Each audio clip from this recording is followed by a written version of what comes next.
Phil gets his drone out of the thorns, I'll tell you about where we are. So this is Carriogogunnell Castle. I don't know if I pronounced it right.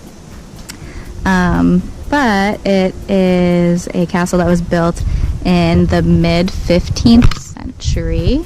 And I think I remember reading that it was on a volcanic peak, which is kind of nifty. And I believe it looks like it was once about 5 stories. It has a really cool spiral staircase in there.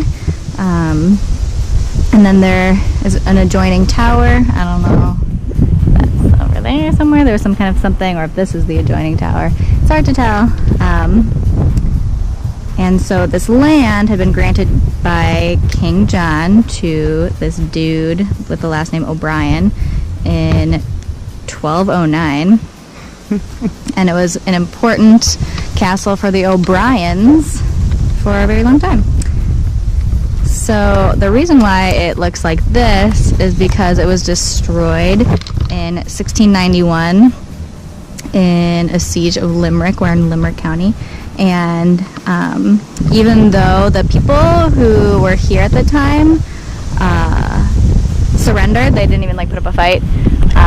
The English were like, F you, and they blew it up with gunpowder anyway, because they didn't need